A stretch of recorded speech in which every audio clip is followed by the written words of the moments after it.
Hi, this is Reverend Rasheem Stewart, and welcome to the Rasheem Arsenio Stewart podcast. I hope you guys will enjoy this episode today. Just to let you know, today's episode is now 122. Yes, once again, 122 episodes now. That's just remarkable, amazing, and it's a blessing. So I'm thankful for y'all coming here today.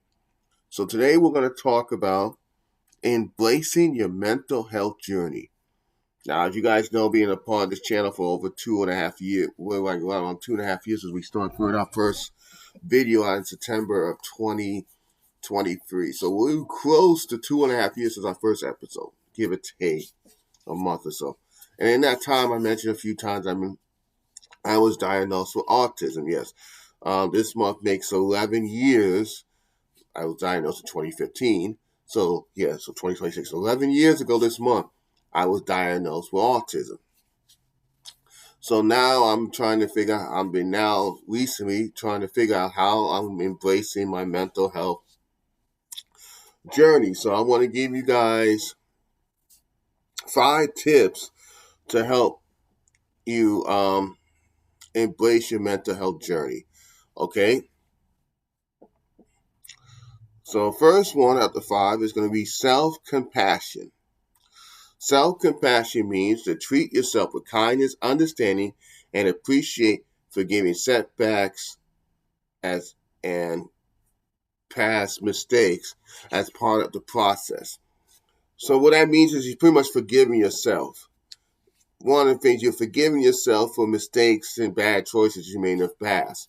You might have forgiven others, but I think one of the toughest things, in my opinion, it's probably easier to forgive someone else than to forgive yourself, because you're the one has to. You have to live with the choices that you make. You're the one who have to tell yourself not to beat yourself up for the choices and the mistakes that you made. Um, Treat yourself with kindness. Say positive affirmations about yourself. Understanding the situation you're in, understanding the journey that you're in, and embracing your uniqueness. So that's all in part of self-compassion.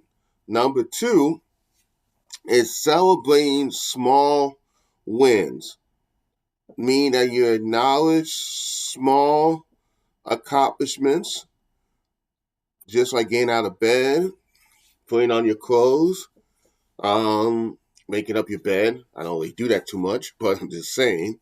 Um, just getting up, trying to go your best, go to work, especially what I do for work for day labor. At least trying to go to the office and see if there's any work. There's some days, like we're in the season right now, for the next couple of weeks, it's gonna be a little slow. But at least you're trying to get yourself out there and trying to put your best foot forward to try to succeed and do the best you can on a daily basis. That's a small victory. Just to show up when some days you don't feel like showing up, that's a victory. So if you learn to celebrate the small victories now, when you get a big victory down the line, you could truly appreciate it more. Okay, so number three is focus on strengths and future. Shift focus from past hurts, mistakes, hang-ups, and whatever, to your capabilities and future goals. Live in the present moment. Live for now. There's an analogy with a car. You have the windshield in the front. You still have the rear view mirror while you're driving. But you notice how small the rear view mirror is?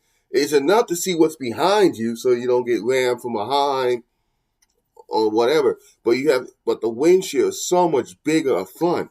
And that metaphor means that you need to be looking what's in front of you now and what's going to be coming up ahead instead of what's coming up behind you. I'm not saying to totally put the past all the way there, but some once in a blue moon it's good to look back on a past mistake and take it as a lesson so you can help you with the next time you're in a similar situation. But for the most part, I would say, and be honest with you, keep on moving forward and keep looking forward instead of looking back behind. A great biblical example, if you know your Bible, is in Genesis when God told Lot that y'all got to go.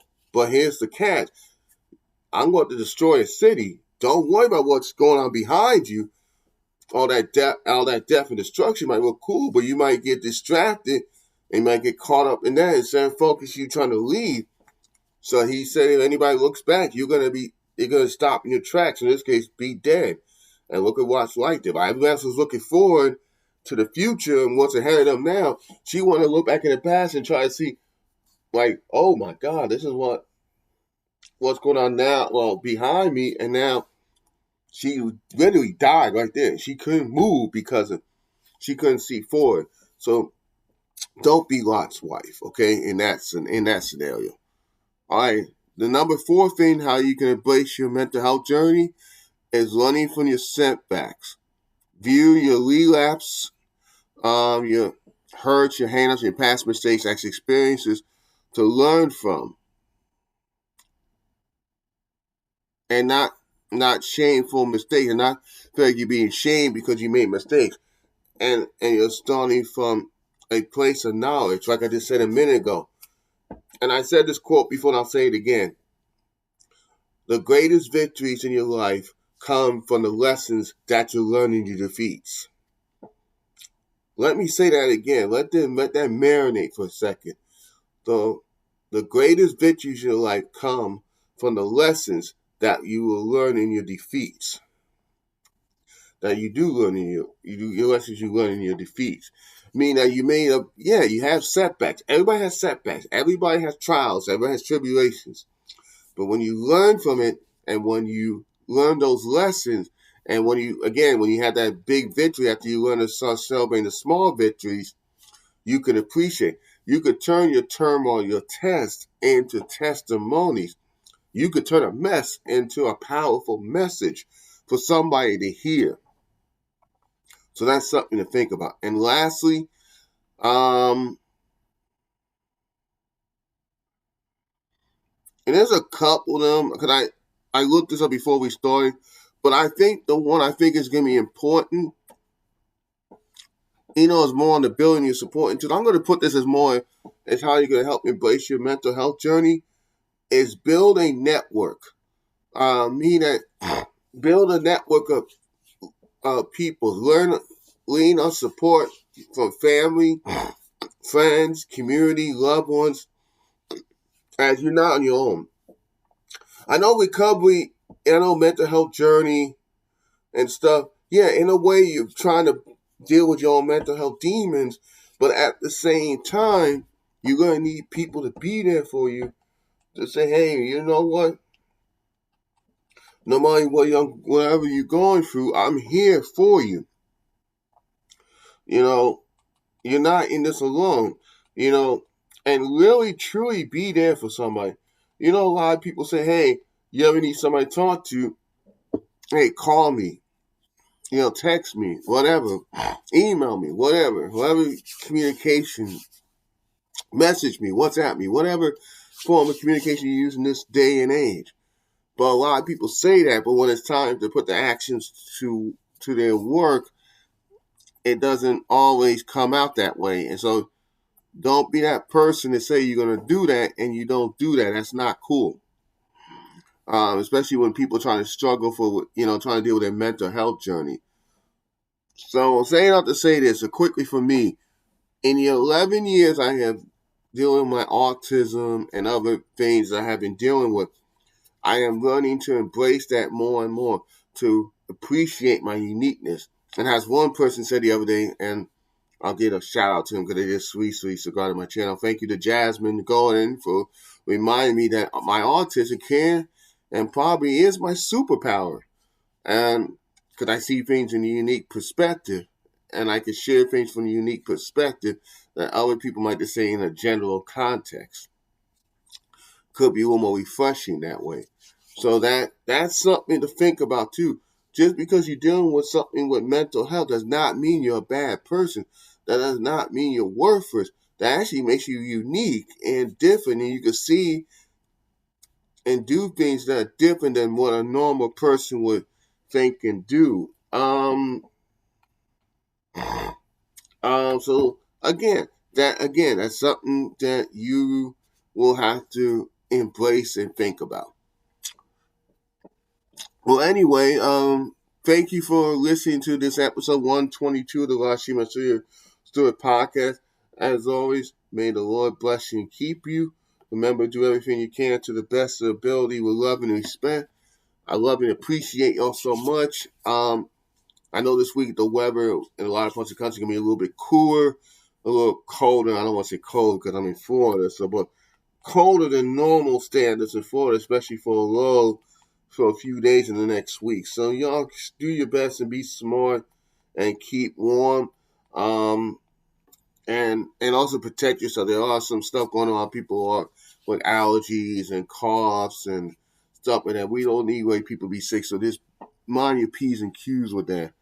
I said in the last episode, I'll say it again, at least for the next few episodes, I'm gonna put links in my description that I'm still having a GoFundMe account campaign is still going on until we at least hit the minimum amount goal. I think we're about 50% there now as of recording this episode, so we still need some help. Work, like I said, is being a little slow, so until that can pick back up in my other couple side hustles, any little donation, a minimum of $5 to whatever. And yes, if it does go over the goal, I will still receive the funds, so that's fine too. Also, I will have my Plexus website, so if you want to get more information about my about what I promote and my health and wellness, that could help me out as well. Right now, it'll just be easy if you do like a VIP customer, meaning that, and also you can just buy in combinations. So if you do a combo, you'll save a little bit of money in the long run instead of just doing one here and one there. So just keep that in mind as well. Lastly, also have my social medias. You want to, and yeah, even you just send me a message and I didn't get a message request. Let me know you saw my YouTube channel before you just send me a friend request, or even you follow me on LinkedIn. That would be nice, so I know who you are. So this is a little PSA, public service announcement. So yeah, if you're new to the channel, thank you for coming along. If you like what you hear, and even if you've been with this channel, please give this video a thumbs up. Just hit with the analytics. Leave a comment. So my question is for this week for the comments: if you are going through a mental health journey, tell me something is helping you, how you embracing your mental health journey. Look, this channel's for us to help and grow with each other, so keep that in mind. Also, if you want a timestamp, that will be helping with the analytics too. So say, for example, right now at 13:33, I like the way Rasheem acknowledge everybody when he says his goodbyes. Okay, and that's cool. So I know, so more people can watch watch the episodes. And then, if you're new, you want to subscribe, hit the subscribe button. After that, hit the notification button, hit the notification bell ding, click all so every time we have new videos. We're going to have a new segment coming soon before the end of the first quarter of the new year. You guys will be able to get a part of that as well. God bless you, buddy. God bless Israel. God bless the world. And thank you for coming out tonight. And we're looking forward to the next episode 123 for the Rasheem Arsenio Stewart podcast. Oh, just to give you a heads up, that episode this coming week, that's Martin Luther King Day. So that episode will probably be recorded maybe Sunday, and I'll be dropping on MLK Day. This coming Monday, I believe it's MLK. So yes, so we'll have a special little episode about that, and we'll go from there. All right, you guys, have a good night. God bless you. See you in the next video, and I'll see you in the next video of the Rasheem Arsenio Stewart podcast. God bless you. Bye.